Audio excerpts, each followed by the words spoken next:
अस्सलाम वालेकुम व्यूअर्स। तो कैसे हैं आप सब। आज का हमारा जो टॉपिक है वो चैप्टर नंबर 2 का टॉपिक है, जो कि आपका चैप्टर है force and motion. Topic number है 2.6 जो कि है प्रोजेक्टाइल मोशन। प्रोजेक्टाइल मोशन हमारे पास एक ऐसी मोशन है जिसमें हम लोग क्या करते हैं, टू डायमेंशनल मोशन को जो है वो देखते हैं। अगर हम लोग जो है सिंपल अपनी लाइफ की बात करें ना, तो आप लोग जो मोशन परफॉर्म करते हैं वो 1D के अंदर करते हैं। अब 1D हमारे पास क्या होता है, हमारे पास तीन एक्सिस होते हैं, एक्स वाई और जी। हम लोग जिस पाथ को फॉलो करते हैं वो एक्स एक्सिस हमारे पास होता है, ठीक है।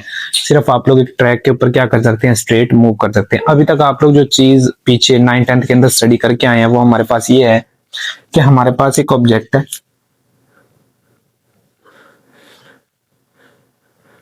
हम क्या करें, इस ऑब्जेक्ट के ऊपर फोर्स को अप्लाई करें। फोर्स को अप्लाई करने के बाद ये क्या करेगा, स्ट्रेट आगे की तरफ मोशन करना स्टार्ट कर देगा। ये हमारे पास होती है वन डायमेंशनल मोशन, ठीक है। जैसे कि हमारे पास एक बॉल है, मैं क्या करता हूँ, उस बॉल को अपवर्ड डायरेक्शन में थ्रो कर दूं, देन ये स्ट्रेट लाइन में क्या आ जाए, वापस आ जाए वर्टिकल कंपोनेंट के अंदर। तो ये भी मेरे पास वन डायमेंशनल मोशन है। आज हम लोगों ने जिस चीज को देखना है वो हमारे पास है to dimensional motion under the action of gravity.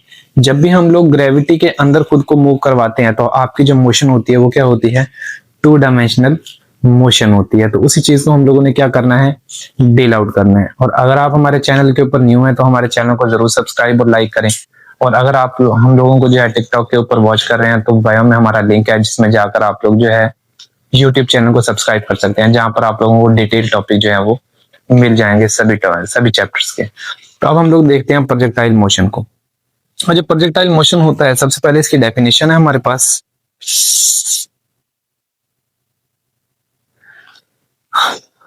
To dimensional motion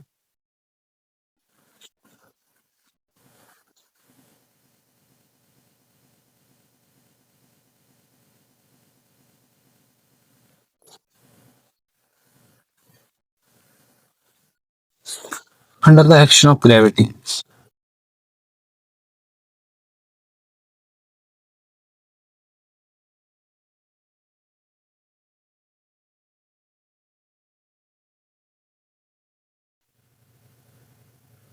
that is called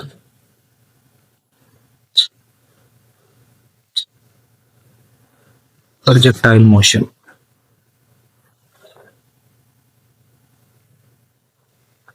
कि अगर हम लोग क्या करें, under the action of gravity जो है किसी ऑब्जेक्ट को मूव करवाएं तो उसकी जो मोशन होगी वो हमारे पास क्या होगी, टू डायमेंशनल मोशन होगी। जैसे कि हम लोग एग्जांपल के तौर पे यहाँ पे ले लेते हैं कि आपके पास दो एक्सिस हैं। अब हमारे पास क्या होगा कि मैं एक सर्टन हाइट के ऊपर स्टैंड हूँ, हम लोग यहाँ पर स्टैंड है। यहाँ से हम लोग क्या करते हैं, एक बॉल को थ्रो करते हैं हॉरिजेंटली आगे की तरफ। मैंने बॉल को जो है वो स्ट्रेट फॉरवर्ड आगे की तरफ मूव किया है। हमारे पास बॉल जो है वो कुछ टाइम के लिए स्ट्रेट आगे की तरफ जाएगा, लेकिन उसके बाद ये एक पैराबोलिक पाथ के ऊपर क्या हो जाएगा, बेंड हो जाएगा। अब हमारे पास क्या होगा, यहाँ पर हमने जिस वेलोसिटी के साथ इसको थ्रो किया वो हमारे पास है vx। लेकिन कुछ टाइम के बाद आपके पास इस ऑब्जेक्ट के अंदर वेलोसिटी के दो कंपोनेंट आ जाएंगे, या मोशन के दो कंपोनेंट हमारे पास होंगे, जो एक x और एक हमारे पास y। लेकिन जब आपका ऑब्जेक्ट क्या करेगा, ग्राउंड से टकराने वाला होगा, उस टाइम हमारे पास वेलोसिटी का जो कंपोनेंट होगा वो सिर्फ हमारे पास vy कंपोनेंट क्या होगा, अवेलेबल होगा। तो ऐसी मोशन को हम लोग क्या बोलते हैं, टू डायमेंशनल मोशन का नाम देते हैं, जो कि under the action of gravity होती है। क्योंकि जब हम लोग सर्टेन एक हाइट के ऊपर होते हैं तो आपकी बॉडी के ऊपर ग्रेविटी एक्ट करती है, जो कि हर ऑब्जेक्ट को क्या करती है, अपने ओरिजिन की तरफ, अर्थ के ओरिजिन की तरफ जो है वो मूव करवाती है। तो हमारे पास path follow by the projectile. Next आप लोगों ने ट्रेजेक्टरी की डेफिनेशन लिख लेनी है।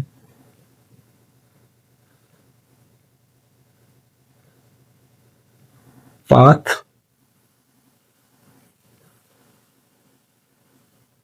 followed by the projectile, that is called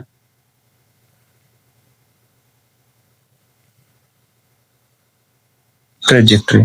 कि प्रोजेक्टाइल हमारे पास जिस पाथ को फॉलो करता है उसको आप लोग क्या कहते हैं, ट्रेजेक्टरी का नाम देते हैं। नेक्स्ट आप लोगों के पास क्वेश्चन आता है कि what is the trajectory of projectile, कि प्रोजेक्टाइल की जो ट्रेजेक्टरी है वो हमारे पास क्या होती है। तो प्रोजेक्टाइल की जो ट्रेजेक्टरी होती है ना हमारे पास, वो पैराबोलिक पाथ के अंदर होती है, जो कि हम आपको यहाँ पे बता के आए। ये आपके पास एक पैराबोलिक पाथ है। तो नेक्स्ट आप लोग ये भी राइट ऑन कर सकते हैं,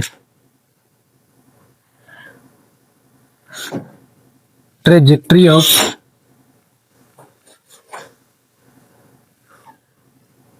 प्रोजेक्टाइल इज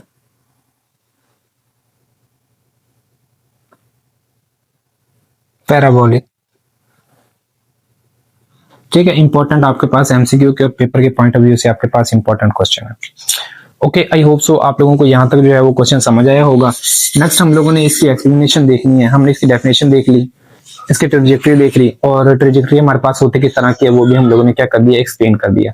अब हम लोगों ने ये बताना है कि हमारे पास एक्सप्लेनेशन में आप लोग जो है डिस्टेंस, हॉरिजॉन्टल डिस्टेंस कैसे फाइंड आउट कर सकते हैं, वर्टिकल डिस्टेंस जो है वो कैसे फाइंड आउट कर सकते हैं। तो वो हम लोग कैलकुलेट कर लेते हैं कि हमारे पास क्या होता है। तो आपकी बुक की थ्योरी के अंदर हमें वो ये कहते हैं, जो एक्सप्लेनेशन है, आपने क्या करना है, एक ऑब्जेक्ट लेना है, पहले एक्सिस लेने हैं। आप किसी भी रूफ की छत के ऊपर स्टैंड है, ठीक है, हाँ रूफ के ऊपर जो है वो स्टैंड है। यहाँ पे आप लोग क्या है, स्टैंड है। अब हमने यहाँ से क्या करना है, एक बॉल को आगे की तरफ स्ट्रेट फॉरवर्ड जो है वो थ्रो करना है। तो मैं बॉल को क्या करता हूँ, स्ट्रेट फॉरवर्ड थ्रो करता हूँ। कुछ टाइम तो ये स्ट्रेट फॉरवर्ड ही जाता है, लेकिन उसके बाद हमारे पास ये क्या करता है, एक पैराबोलिक पाथ के ऊपर बेंड हो जाता है। अब इनिशियली हमारे पास इसकी जो वेलोसिटी है वो है vx, लेकिन आफ्टर सम टाइम हमारे पास इसकी जो वेलोसिटी के कंपोनेंट है वो दो आएंगे। एक हमारे पास होगा vx, एक हमारे पास होगा vy। और जब आपका ऑब्जेक्ट ग्राउंड से टकराने वाला होगा तो इसके अंदर सिर्फ एक ही कंपोनेंट ऑफ द वेलोसिटी होगा, वो हमारे पास क्या होगा, v एंड y होगा। अब हम लोगों ने क्या करना है, डिस्टेंस यहां से निकालना है।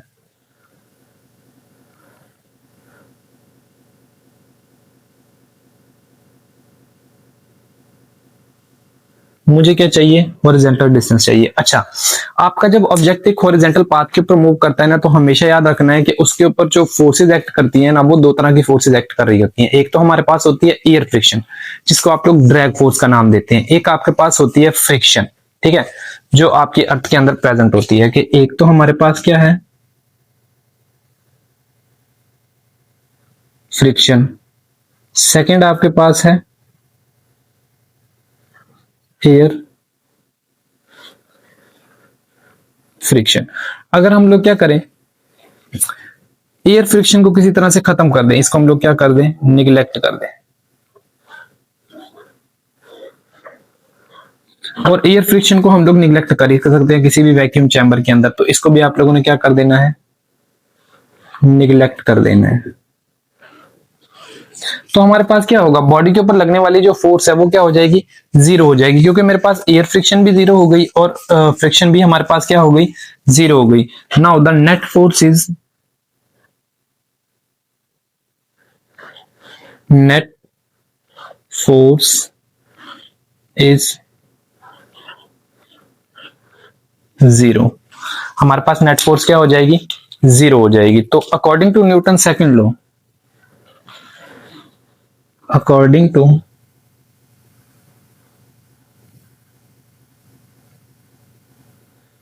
Newton's second law of motion, Newton के दूसरे कानून के मुताबिक अगर किसी ऑब्जेक्ट के ऊपर लगने वाली जो फोर्स है, नेट फोर्स जो है वो हमारे पास क्या है, जीरो है, तो उसका एक्सेलरेशन क्या रहता है, कांस्टेंट रहता है। अगर एक्सेलरेशन कांस्टेंट है तो वेलोसिटी भी हमारे पास क्या रहेगी, कांस्टेंट रहेगी। तो हमारे पास क्या हो जाएगा, ax is equal to constant and also vx is equal to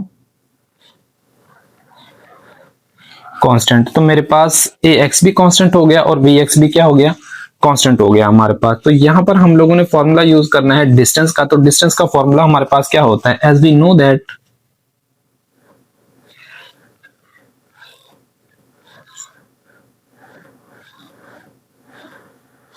s is equal to v cross t हमारे पास, ये डिस्टेंस का फॉर्मूला है जो कि आप लोग 9th-10th के अंदर भी जो है वो स्टडी करके आते हैं। तो इसी फॉर्मूला से हम लोगों ने क्या करना है,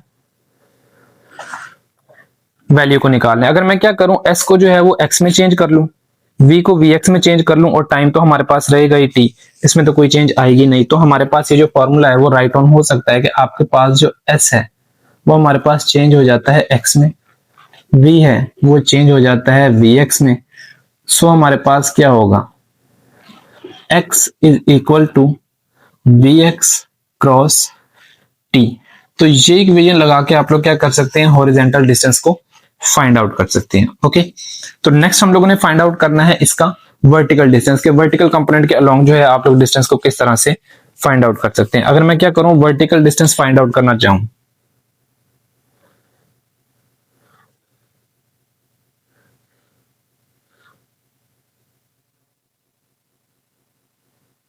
हमें क्या निकालना है, वर्टिकल डिस्टेंस निकालना है। अब अगर आपको क्या निकालना है, वर्टिकल डिस्टेंस निकालना है, तो हमारे पास क्या होगा,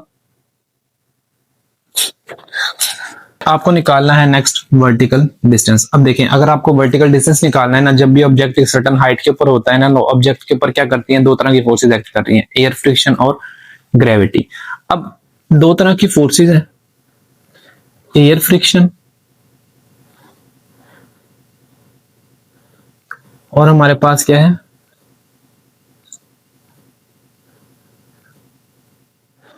gravity.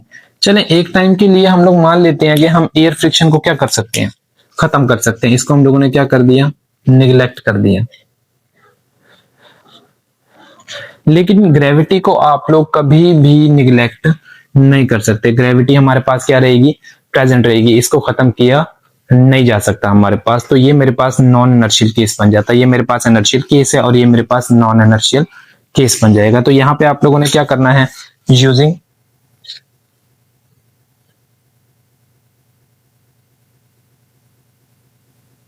Second equation of motion,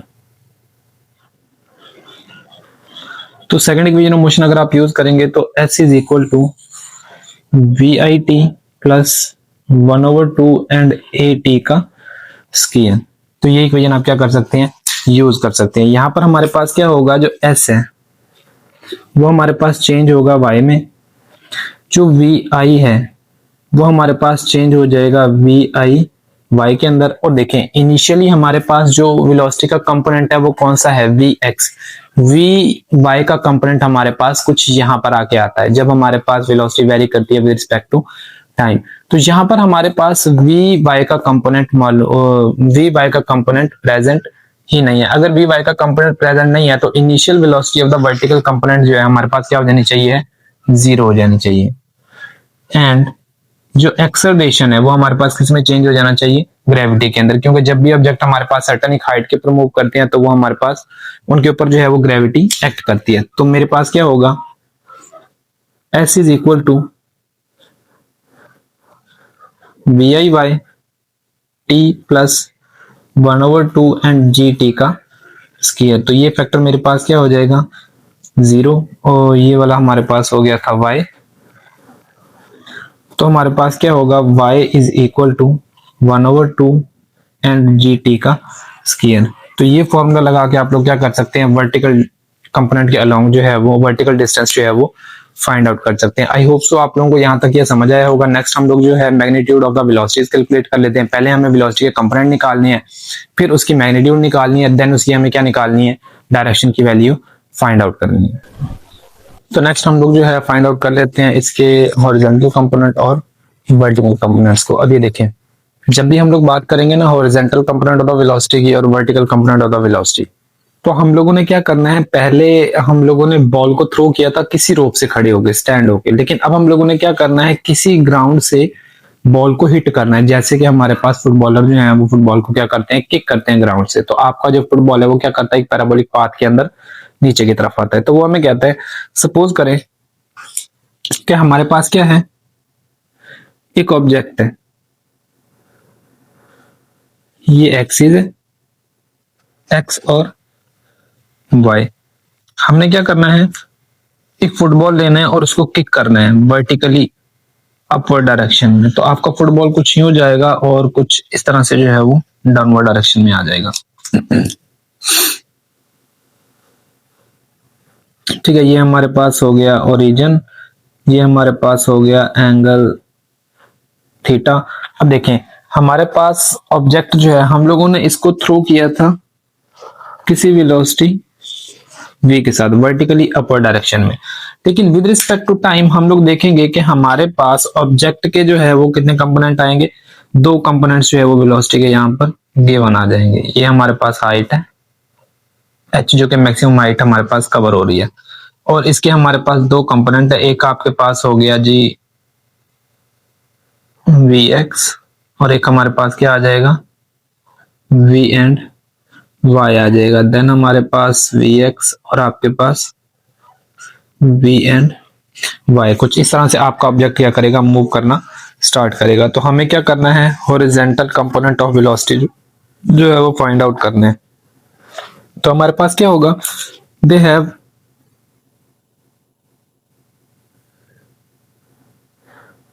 net force along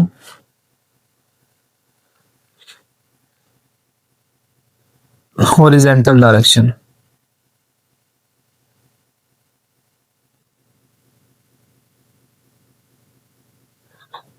is zero. Net force हमारे पास क्या होती है, जीरो होती है। अगर नेट फोर्स हमारे पास जीरो है, so the velocity is remain constant. अगर हमारे पास नेट फोर्स जीरो हो तो एक्सेलरेशन हमारे पास क्या हो जाता है, कांस्टेंट हो जाता है, और कांस्टेंट होने की वजह से जो वेलोसिटी है वो भी रिमेन क्या हो जाती है, कांस्टेंट हो जाती है। तो जो आपकी इनिशियल वेलोसिटी है वही आपकी क्या रहेगी, फाइनल वेलोसिटी रहेगी, उसके अंदर कोई चेंज नहीं आएगा। तो इसको आप लोग राइट हम कर सकते हैं, v F x is equal to we i x. अब एक्स एक्सिस के अलोंग आपके पास जो ट्रिग्नोमेट्रिक रेशियो होती है ना, वो हमारे पास cos थीटा होती है। तो ये हमारे पास वी आई cos थीटा, एक कंपोनेंट हमारे पास वेलोसिटी का ये आ गया। नेक्स्ट आप लोगों ने डिस्टेंस निकालना है अलोंग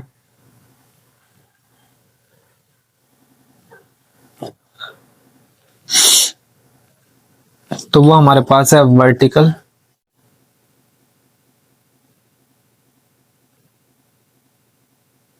निकालनी है। तो ये हमारे पास हो गई vertical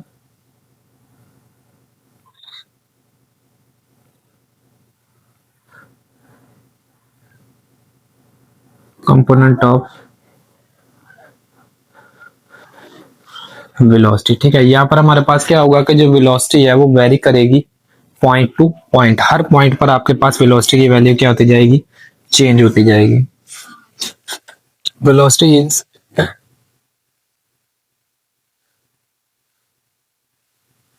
very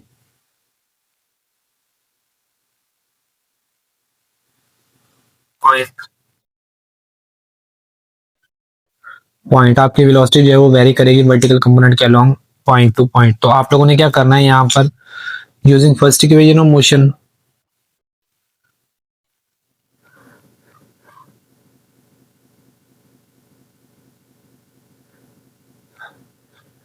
first equation of motion हमारे पास क्या होती है, V F is equal to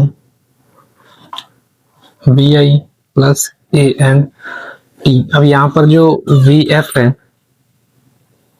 वो हमारे पास इक्वल है वी एफ वाई के, वी आई जो है वो हमारे पास इक्वल है वी आई वाई के, और आपकी जो एक्सेलरेशन है वो इक्वल है नेगेटिव जी के। अब नेगेटिव हमने इसलिए लगाया क्योंकि हम लोग ग्रेविटी को क्या कर रहे हैं, अपोज कर रहे हैं, ऊपर की तरफ जा रहे हैं, इसलिए हमारे पास आएगा नेगेटिव साइन। तो यहाँ पर आप लोगों ने वैल्यूज को पुट कर देना है। तो हमारे पास V F Y is equal to we I Y plus negative G and T. अब वर्टिकल कंपोनेंट के अलोंग हमारे पास जो ट्रिग्नोमेट्रिक रेशियो होती है वो साइन थीटा की होती है। तो हमारे पास V F Y is equal to we I sine theta and negative G and T. तो हमारे पास ये निकल आएगा आपका वर्टिकल कंपोनेंट। उसके बाद अगर आपको क्या निकालना है, मैग्नीट्यूड ऑफ वेलोसिटी निकालनी है। हमें चाहिए है मैग्नीट्यूड,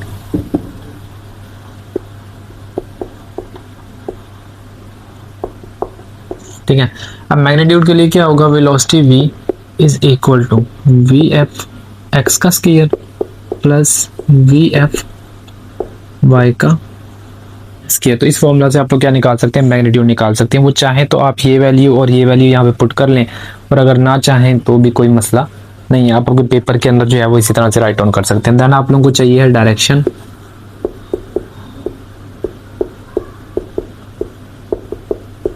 डायरेक्शन के लिए हम लोग फॉर्मूला यूज करते हैं टेन थीटा का। ये हमारे पास इक्वल होता है V F Y and V F X perpendicular divided by base. तो यहाँ से आप लोग theta is equal to tan inverse V F Y and divided by V F X. तो इस फॉर्मूला से हम लोग क्या निकाल सकते हैं, डायरेक्शन ऑफ द प्रोजेक्टाइल को फाइंड आउट कर लेते हैं, ठीक है। आई होप सो आप लोगों को जो है प्रोजेक्टाइल मोशन जो है वो समझ आया होगा। मजीद अगर आपका कोई क्वेश्चन है तो आप लोग कमेंट बॉक्स के अंदर जो है वो पिन कर सकते हैं, जिसका आंसर देने की हम लोग क्या करेंगे, कोशिश करेंगे।